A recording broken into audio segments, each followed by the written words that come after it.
Oklahoma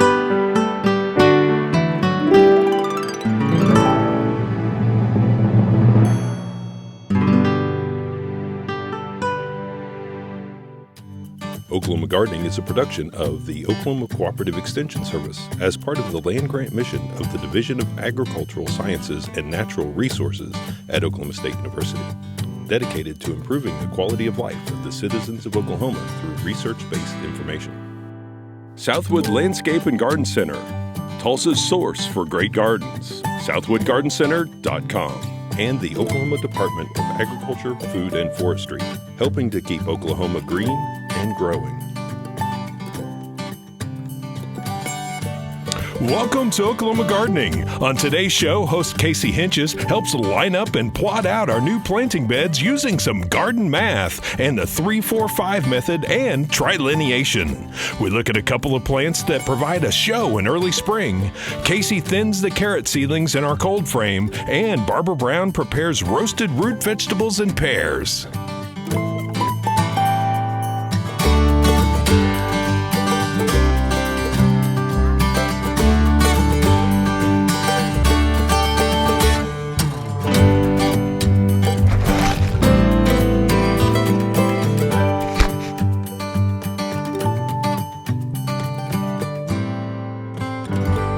It's spring here in Oklahoma, and hopefully we're done with all the cold weather. But there's one blizzard that we're always anticipating in the garden, and that's this pearl bush cultivar blizzard. It's also sold under the trademark of Snow Day.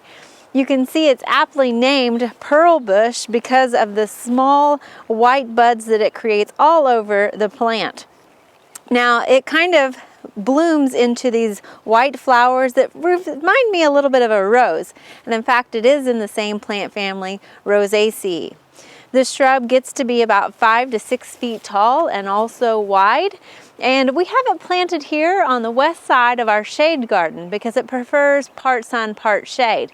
It likes a slightly acidic soil, so it might be something that you consider planting with your azaleas or rhododendrons, but it's pretty well adapted to other soils as well.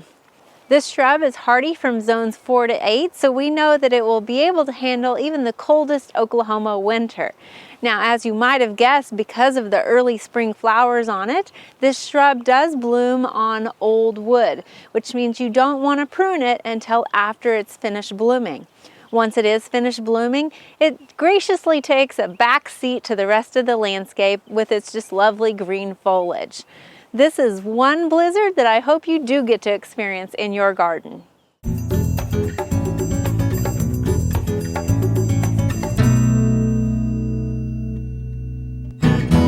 There are several reasons why you might want to identify a right angle. Perhaps you're building a raised bed, building a fence, or building a deck.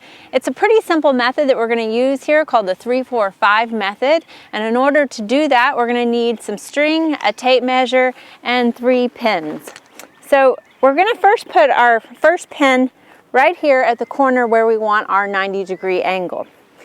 At that point, we're going to measure a distance of 3 feet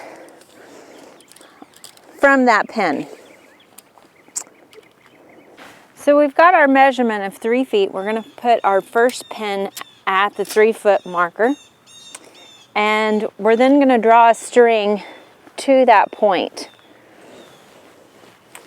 And we want to make sure that we tie a tight knot there to keep that string tight. Then we're going to pull that string back to that corner pin. At this point, we're going to take our tape measure and go out 4 feet on the next leg. So our second pin we'll put at that 4-foot mark. And again, we'll draw our string from the corner to that pin. You then want to measure the distance between your 2 legs, so your second and your third pin that you put in. And that distance should equal 5 feet. If it's more or less, you might need to move one of those points to make sure that that hypotenuse is 5 feet. So here we have 3, 4, and 5, and therefore we know that this is a square corner.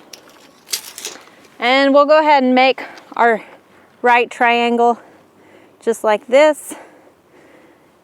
At this point, knowing that this is a right triangle, what we can do then is take our string and run it along those 2 pins, and you just want to touch them. And we can run this as long as we want, and we know that we're drawing a straight line and that we have a right corner. Now this is called the 3, 4, 5 method. You could actually double those numbers and make it the 6, 8, 10 method if you were building something larger and wanted to have better accuracy. Really, this is using the Pythagorean theorem. You might remember a squared plus b squared equals c squared. I think I might owe my math teacher an apology because I told her I'd never need to know this in real life.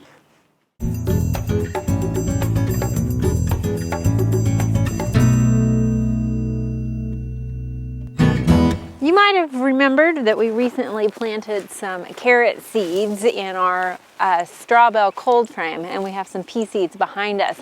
Now, if you remember when we planted carrot seeds, they were really a tiny seed, and we just kind of scattered them through here. At this point, we can see that they're starting to grow, and we need to come through here and do what is called thinning out our carrots. This is a practice that you will often use on a lot of your root crops or anything that really has a smaller seed to it.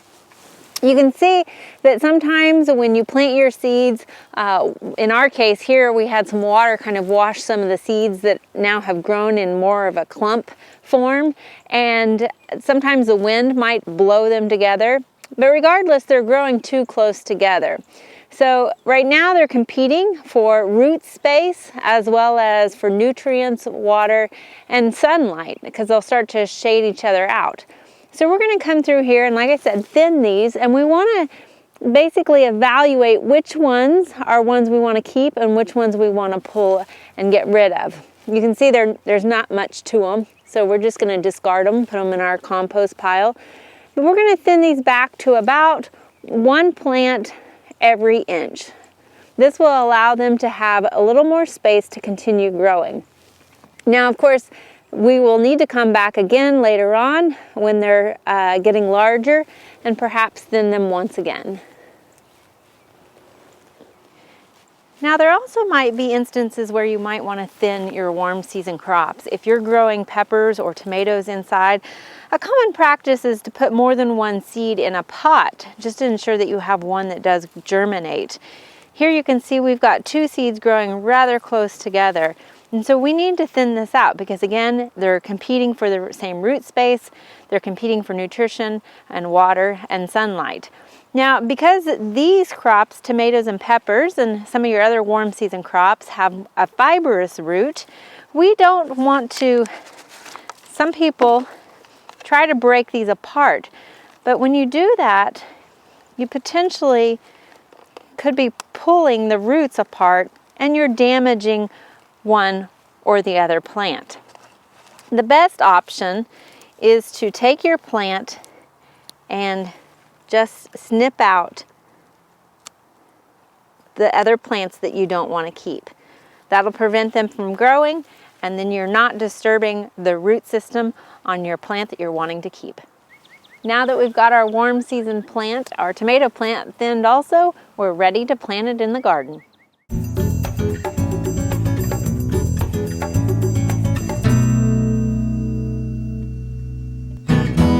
We are back here in the concept garden, and we are in the process of figuring out exactly where we need to build our permanent raised beds in this square area. We've got our portable garden tables already placed, but like I said, those are portable. Now it's time to build permanent raised beds. For this, we're going to use a process called trilateration, and we worked with Dr. Lou Anella's applied landscape planning class, and Tyler Troutman is a student that is in that class. Tyler, can you explain trilateration to us? Yeah, Casey, so for this class, we took trilateration and your design and plugged it into computer-assisted design program, which is AutoCAD for short, and a lot of professionals use this. So we identified 2 reference points that correspond with the actual garden.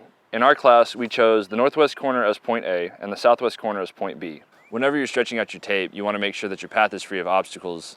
That way you get an accurate measurement. Then on the computer, we identified the distance from the corners of each of the garden beds we wanted to build to both reference points. This gave us 2 measurements for each point, one from point A and one from point B. We then take these measurements out in the field. So our first point, we identified the distance as 14.93 feet from our reference point A. And then we took a second measuring tape and measured the distance from point B, which was 24.14 feet. The point at which these two distances cross is the first point for our garden bed. So then we have 8 points to identify the inside lines of our octagon. After we've located all the points in the garden, we can use a string to identify the straight lines connecting them to make our octagon. And then each of these lines will be what we build our raised beds off of. We can see that the octagon is centered in the square, so we know our beds will be centered also. So you may have noticed that we use tenths of feet instead of inches. That's because it's much easier to convert tenths of feet than it is to convert inches. So you really just want to make sure you don't get your measuring tape flipped over when you're doing your measurements. Because there's both on both sides. Yeah, there's one on each side. So you have tenths on one side and inches on the other. All right. Well, thank you for sharing this, No problem, Tyler. Casey. Thanks for having me.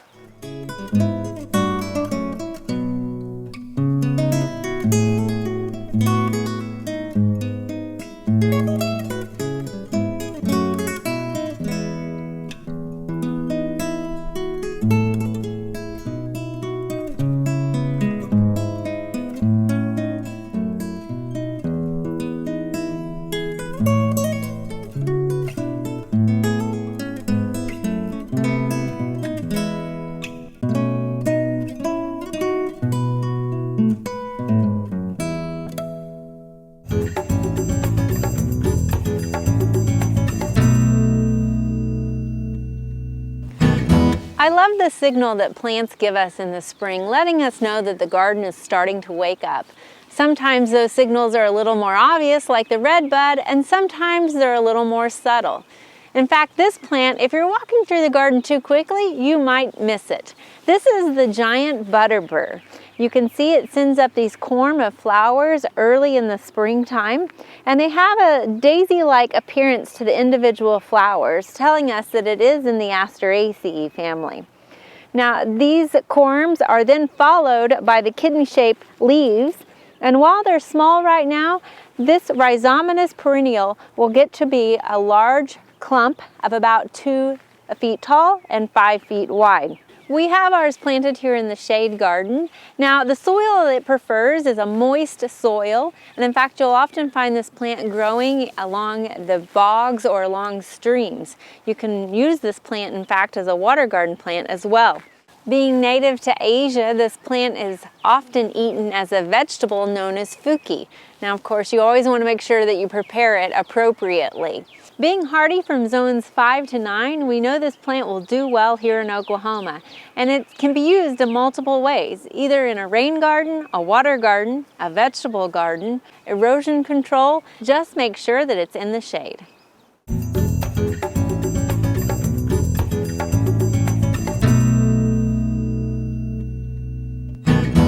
We've learned about trilateration using AutoCAD and how to transfer those measurements out into the garden, but as most homeowners, you probably don't have AutoCAD on your computer.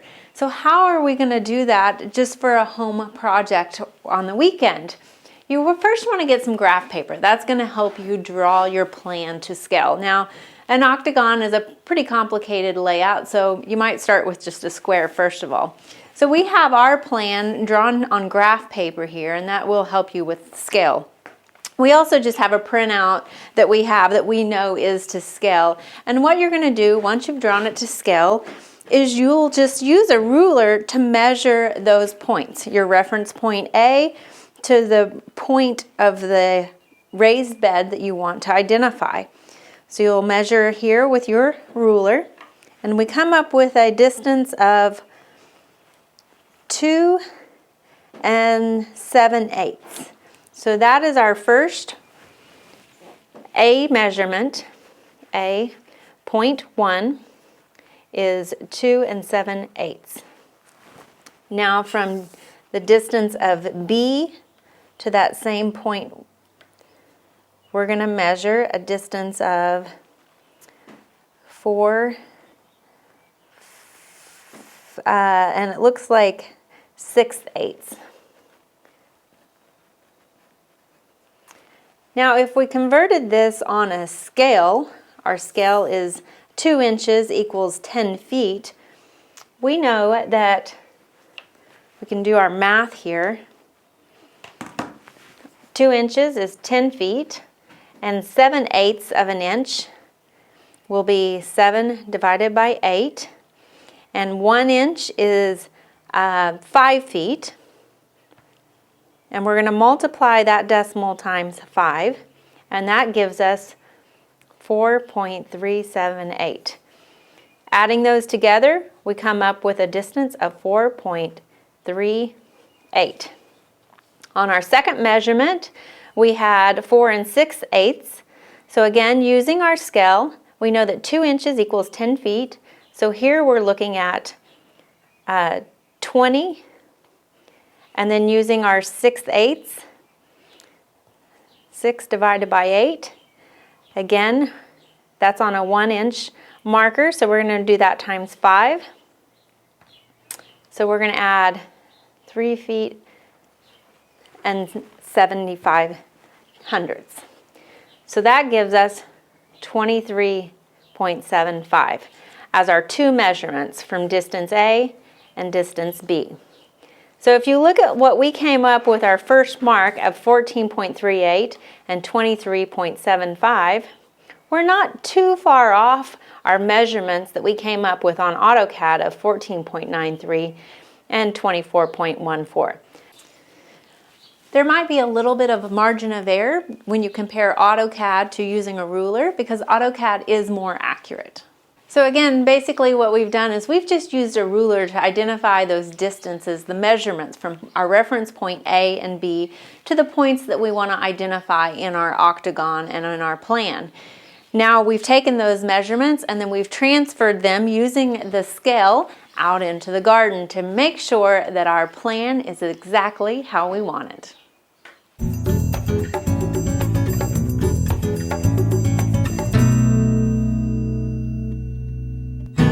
Today we're doing roasted beets, sweet potatoes, and pears. So we're doing things that when combined together and roasted all enhance each other's sweetness. But there are some issues with working with beets that anybody who's ever worked with them is familiar with, and it's the dye that comes off them, which is great if you want to color eggs or something. But if you're just cooking the beets, you don't want to walk around for 3 days with red hands. So a couple of things you can do to help reduce that. One is if you're using a cutting board to cut them like I've done here, I've started with 3 medium beets. You can spray the cutting board with a little nonstick spray, and that'll reduce the amount of effort that you have to apply to try and get it back off, especially since a lot of cutting boards are white. I've cut them into about 1 inch chunks. The directions said cubes, but I've never noticed that something round actually comes out as a cube. But you want to cut them into similar size pieces because you want them to cook at the same pace. So if you're going to cut them smaller than this, then cut them all smaller than this so they cook at the same rate. And that goes with the other vegetables that we're going to add as well. Now, the next thing when you're working with them to keep the problem with the dye down is, of course, you can wear gloves, and that will help too. And then if you do find that your hands are stained or your cutting board is stained, rub it with some kosher salt and then wash them or it with warm soapy water, and that should take care of it as well. So I'm also going to add to this 1 medium onion or about a cup of yellow onion. You can use whatever color of onion you happen to have. And it's cut in similar size shapes, although because it layers out, it's going to fall apart. And when it's roasted in the oven, this is actually going to pretty much disappear. I've got a clove of garlic that's going in here. That's minced fairly finely, and then another flavor that we often associate with the sweet potato that we're putting in here and other kinds of fall and winter vegetables is ginger. So I've got about 1 inch off a ginger plant or a root, and we're going to put that in there as well with about 1 tablespoon of either olive oil or canola oil. You could use corn oil, whichever one you happen to have, and then toss those together well. And then we're going to put them onto a cookie sheet or a roasting pan with low sides You want it to have sides so that nothing rolls off when you're putting it in and out of the oven. And line it with some parchment paper. That will help reduce the problem with the stickiness, because there will be some sugars that come out and can cause them to stick to the pan, but it also makes cleanup a little bit easier later on. And it looks like a great art project when you look at it later. So I've got the oven preheated to 400 degrees. We've got these mixed together, and we're going to put them in the oven for about 15 minutes. Now, I have other ingredients that are going to go in here as well, but the beets are the thing that are going to take the longest to cook, and so we want to give them the most time. So this is going in for 15 minutes. The nice thing about beets is, unlike most other root vegetables, which kind of get mushy and fall apart if they cook too long, beets don't do that. So even if these cook a little bit too much, you're still safe.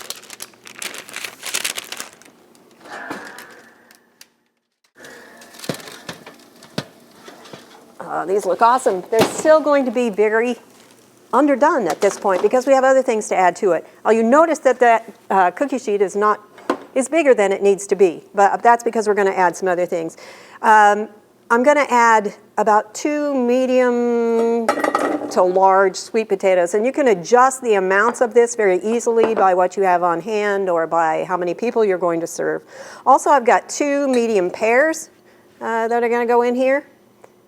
And the pears are going to break down a lot more than the other ingredients, so they're going to get softer. So you're going to want to stir those with a little bit more delicacy.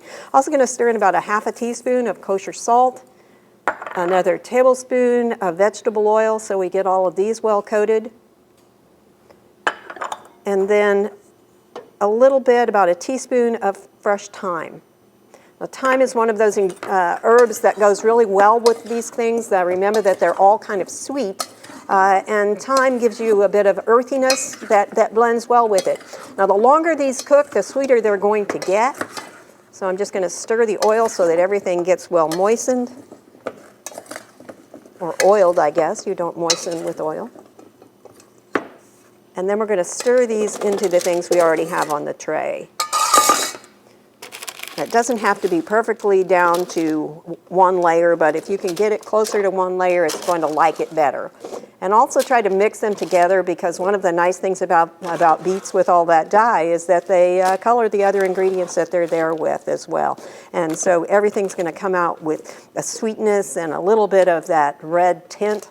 It's going to look great. It's going to taste great too. These are going to go in the oven for somewhere between 40 to 50 minutes, and that's going to depend on how large you cut your slices or your pieces, primarily of the sweet potatoes, because we've already cooked the beets somewhat. After about 20 minutes, go in and stir it again, and then put it back in, and it's going to be done when you insert a knife into the vegetables and they come out easily.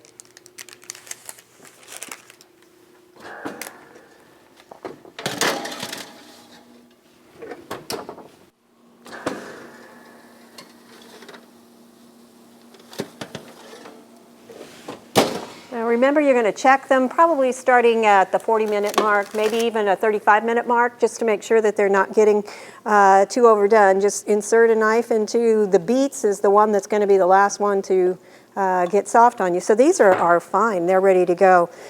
You can either serve this hot as it comes out of the oven, or you can store it and serve it in from the refrigerator or at room temperature. It's good either way, as most of these with the roasted root vegetables are. I'm going to have to get closer to my source here, I think. Sprinkle a little bit of parsley over it just to give it a little bit more color if you want to.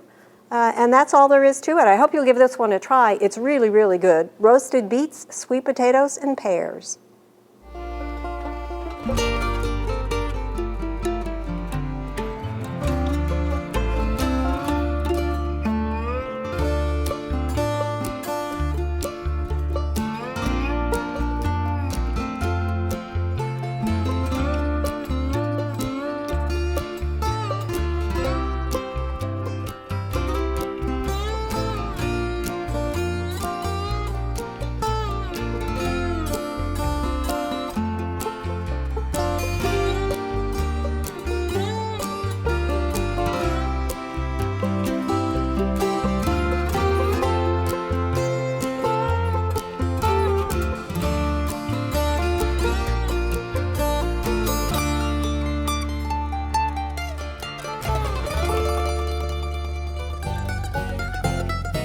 There are lots of great horticultural events this time of year.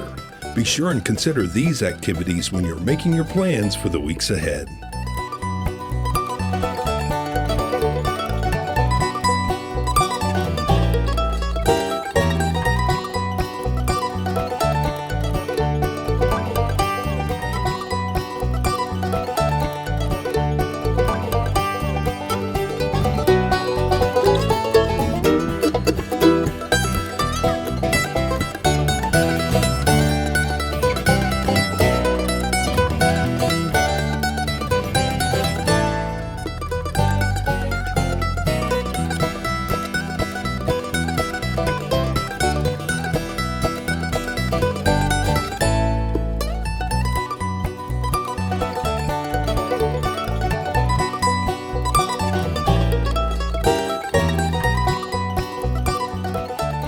Next week, we have far better alternatives to planting calorie pears. We take part in an irrigation audit.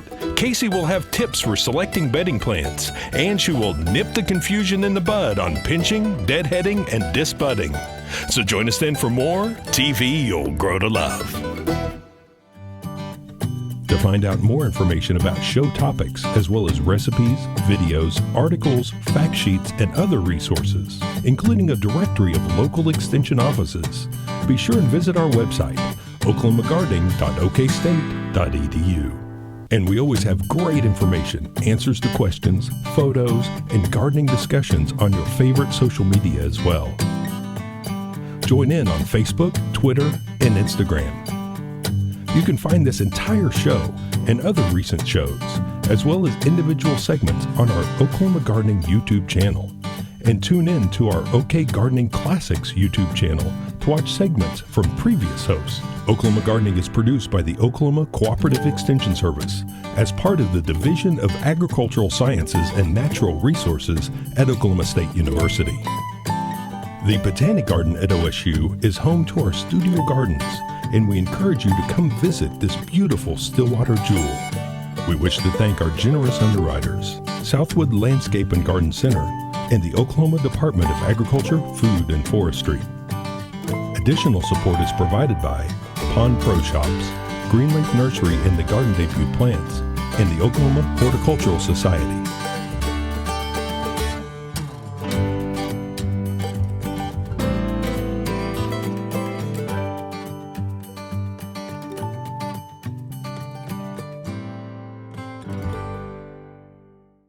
We hope you enjoyed this video. It's part of our Oklahoma Gardening YouTube channel. You can also find even more videos on our OK Gardening Classics YouTube channel. And join us on social media for great gardening tips, photos, and discussion.